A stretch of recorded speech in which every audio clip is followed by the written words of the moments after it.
오늘은 대한민국 현대사의 가장 충격적인 사건 중 하나로 기록될 2024년 12월 3일 윤석열 대통령의 비상계엄 선포와 그 후폭풍에 대해 이야기해 보려 합니다. KBS 보도를 중심으로 당시에 긴박했던 상황과 사회 전반에 미친 영향, 그리고 그 이후의 전개까지 심층적으로 살펴보겠습니다. 이 사건은 단순한 정치적 논란을 넘어 대한민국의 민주주의와 헌정 질서에 대한 심각한 도전이었으며 우리 사회에 잊을 수 없는 깊은 상처와 중요한 교훈을 남겼습니다. 우리는 이 모든 과정을 면밀히 분석하며 그 의미를 되새겨보고자 합니다.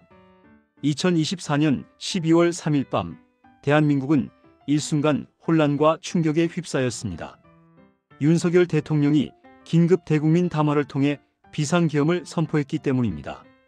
이 소식은 모든 방송국에 긴급 속보로 타전되었고, 특히 KBS는 공영방송으로서 국민들에게 이 중대한 사태를 가장 빠르고 정확하게 전달하기 위해 총력을 기울였습니다.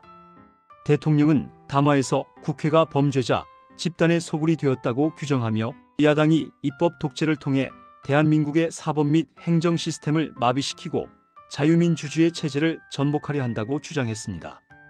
그는 야당의 탄핵 추진과 예산안 감액 시도를 헌정 질서를 짓밟는 행위로 간주하며 이는 대한민국을 무너뜨리려는 시도라고 강변했습니다. 궁극적으로 종북 반국가 세력을 척결하고 자유헌정 질서를 수호하겠다는 명분 아래 전 국민의 눈앞에서 비상계엄을 선포하는 초유의 사태가 벌어진 것입니다. 이 계엄령은 그 내용에 있어서도 매우 강력하고 파괴적이었습니다. 선포 즉시 모든 정치 활동이 전면 금지되었으며 언론의 자유마저 정지되는 비민주적인 조치가 포함되어 있었습니다. 이는 표현의 자유와 국민의 알 권리를 심각하게 침해하는 행위였습니다. 계엄사령부가 즉각 구성되었고 육군참모총장이 계엄사령관으로 임명되면서 군이 전면에 나서 치안 유지는 물론 국가 주요 시설을 장악하는 등 사실상 국가 기능의 상당 부분을 군이 통제하는 상황이 전개되었습니다. KBS는 이러한 급박한 상황을 실시간으로 보도하며 대통령 담화 전문과 함께 계엄령의 주요 내용을 상세히 전달하여 국민들의 이해를 도왔습니다. 당시 국회의 상황은 극도로 혼란스러웠으며 정치인들과 시민들은 이 믿을 수 없는 소식에 경악을 금치 못했습니다. KBS 취재진은 국회 현장은 물론 전국 각지에서 벌어지는 시민들의 동요와 반응까지 다각도로 취재하여 생생하게 보도함으로써 국민들의 알 권리를 충족시키고 민주주의가 위협받는 현실을 여과 없이 보여주고자 노력했습니다. 그러나 이 비상계엄은 단 하루 만에 해제되는 촌극으로 마무리되었습니다. 12월 4일 윤석열 대통령은 국무회의를 통해 비상계엄을 전격 해제했습니다. 선포만큼이나 충격적이었던 해제 소식이었지만 이미 대한민국 사회는 극심한 혼란과 갈등에 휩싸인 뒤였습니다. 짧은 시간이었지만 국민들이 겪은 불안감과 충격은 상상 이상이었습니다. 이 사건은 우리 사회에 깊은 분열의 상흔을 남겼습니다. 정치권은 즉각 요동쳤습니다.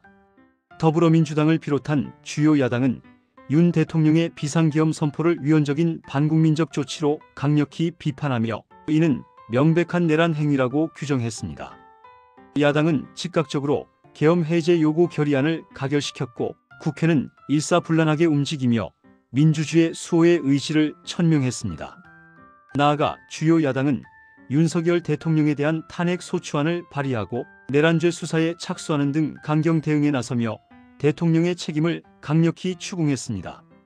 당시 국민의힘 한동훈 대표는 상황을 주시하며 국민과 함께하겠다는 다소 모호한 입장을 밝혔으나 이 사태로 인해 정치 지형은 완전히 뒤흔들렸고 여당 내부에서도 심각한 균열이 발생했습니다. 정치적 혼란은 극에 달했으며 국정 운영의 불확실성이 증폭되었습니다. 사회 전반에 미친 영향은 더욱 심각했습니다. 비상계엄 선포 소식은 대한민국 전역에서 윤 대통령의 조치에 반대하는 대규모 시위가 격화되는 결과를 초래했습니다. 시민들은 자발적으로 거리로 쏟아져 나와 헌정 질서 수호와 민주주의 회복을 외치며 저항했습니다. 이들은 민주주의를 지키기 위한 마지막 보루로서의 시민의식을 보여주었습니다. 경제적으로도 막대한 타격이 발생했습니다. 비상계엄 선포 직후 대한민국 환율은 폭등하고 국내 주식시장은 패닉에 빠졌으며 한국 기업들의 ETF는 국제시장에서 폭락하는 등 경제적 혼란이 가중되었습니다. 국제신용평가기관들은 한국의 국가 신용등급 하향 조정을 검토하기 시작했고 외국인 투자는 급격히 위축되었습니다. 불확실성 증대로 인해 투자 심리가 얼어붙고 국제사회에서의 국가 신뢰도 또한 크게 하락하여 장기적인 경제적 후유증이 우려되는 상황이었습니다. KBS PD들의 증언은 당시의 긴박하고 공포스러웠던 상황을 생생하게 전달하며 우리가 잊지 말아야 할 역사의 기록으로 남아 있습니다. 2024년 12월 3일 밤 비상계엄 선포 소식을 듣고 국회로 달려갔던 수많은 사람들의 증언은 KBS 유튜브 영상을 통해 고스란히 기록되었습니다. 이재승 건국대 로스쿨 교수는 당시 국회 안팎의 공포감을 전하며 무력으로 국회를 제압하려는 시도가 있었음을 구체적으로 증언했습니다. 그는 삼엄한 경비와 군 병력의 움직임 속에서 느껴지는 위협적인 분위기를 생생하게 묘사하며 민주주의의 심장부가 군합발에 짓밟힐 위기에 처했음을 알렸습니다. KBS PD들은 다양한 목격담과 체험담을 채록하여 당시 상황을 입체적으로 조명함으로써 이 사건이 단순한 정치적 해프닝이 아닌 대한민국의 민주주의와 헌정 질서에 대한 심각한 위협이었음을 강조했습니다. 이들의 용기 있는 기록은 진실을 밝히고 역사의 증인으로서 중요한 역할을 했습니다. 이 비상계엄 선포 사건은 이후 12.3 사태 또는 12.3 내란으로 불리며 윤석열 대통령의 위헌적인 조치라는 거센 비판과 함께 역사에 기록되었습니다. 이 사건의 배후에는 단순히 국회와의 갈등을 넘어선 더 복잡한 정치적 배경이 있었을 것이라는 의혹이 끊임없이 제기되었습니다. 군 장성 인사 개입 의혹, 김건희 여사 관련 의혹, 무마 시도 등 여러 가지 정치적 논란들이 복합적으로 작용하여 비상계엄이라는 극단적인 선택을 하게 만들었을 것이라는 추측이 난무했습니다. 이는 국민들의 불신을 더욱 심화시키는 계기가 되었으며 대통령의 리더십에 치명적인 손상을 입혔습니다. 2024년 12월 3일은 대한민국 역사에 잊을 수 없는 상처를 남긴 날로 영원히 기억될 것입니다. 한 국가의 최고 지도자가 헌법적 절차를 무시하고 비상계엄을 선포하려 했다는 사실 자체가 민주주의의 근간을 뒤흔드는 용납할 수 없는 일이었습니다.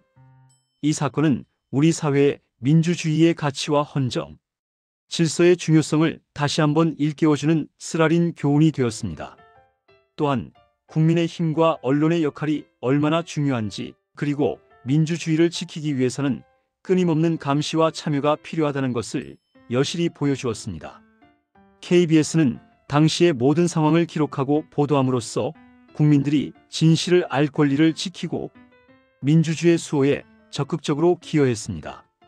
공영방송으로서의 역할과 책임을 다하며 어둠 속에서도 진실의 빛을 밝히기 위해 최선을 다했습니다.